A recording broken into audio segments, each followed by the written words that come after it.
Now I know y'all been staring at this box over here for a long time, and it's finally time to pick this thing up. You didn't see that coming, did you?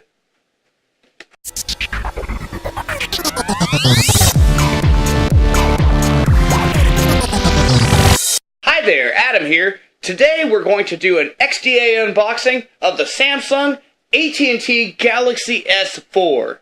So let's get started. So here we have the AT&T Samsung Galaxy S4. And here we have a box inside of a box. And we have a quick start guide. This is kind of a unique look here with all this wood style finishing. Guys, pretty standard stuff. And here we have the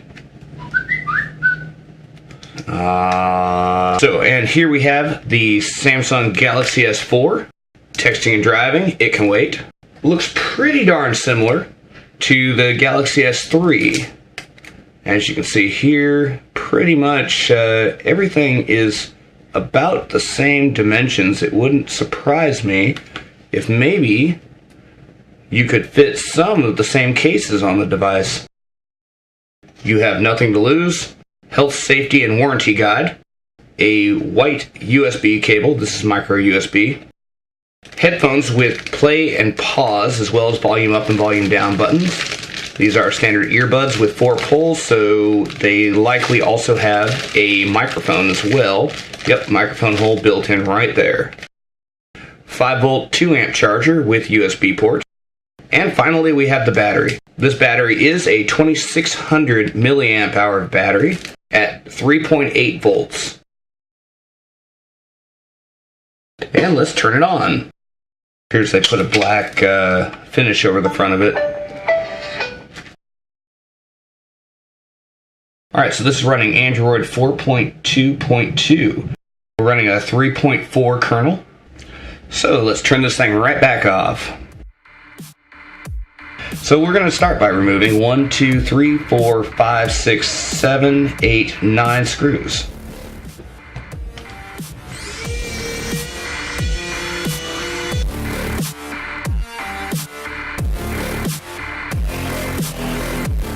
So now we'll use a guitar pick to separate the front from the back.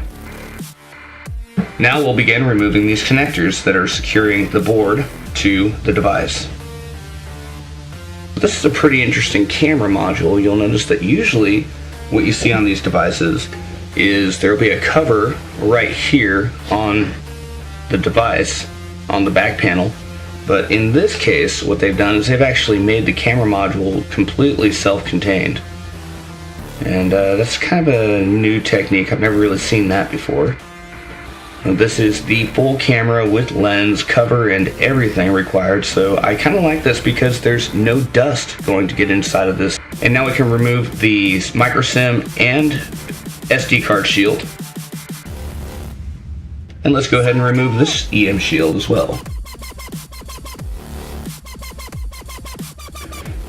Here's a close-up of the board for you guys.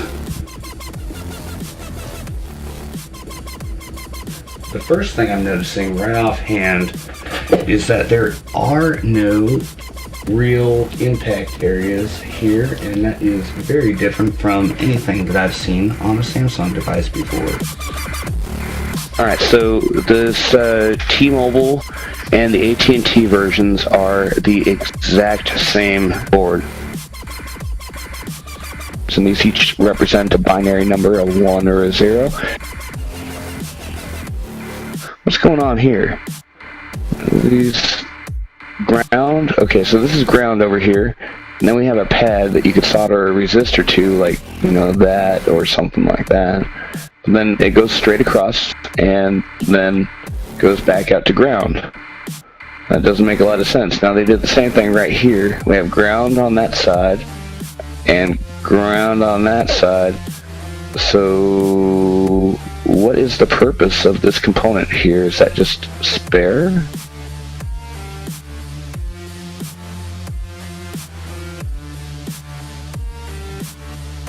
This would be a debug port of some kind. And the debug port is something that I find to be the most interesting part of the device. And there we go. Now, DJR Bliss came up with this really cool method of exploiting the bootloader on the Samsung Galaxy S4. And the way this works is you take a specially crafted header to a kernel or a recovery if you want, and basically what it does is it jumps out of where it's supposed to load and jumps into the bootloader, overrides part of the bootloader, and tells the bootloader to just bypass all the security checks. We're going to root and install a TWRP recovery. This uses a few exploits by Dan Rosenberg, so let's go ahead and do it. So now it's pushing over the tools right now, and it's pushing the recovery to the device. Now it's performing Dan Rosenberg's root exploit. And finally, what it's going to do is it's going to install a recovery to the device.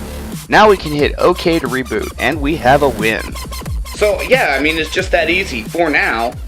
But, you know, it seems that Samsung's really forgetting, you know, the people that, you know, made them who they are. I kind of feel like, you know, without the XDA developers community, Samsung wouldn't have gained as much support as they do. I mean, it's the geeks, the guys like you, the guys like me, who get these phones because we love them so much and we want to work with them and we talk about them and we tell other people about them, that really makes the Samsung line successful.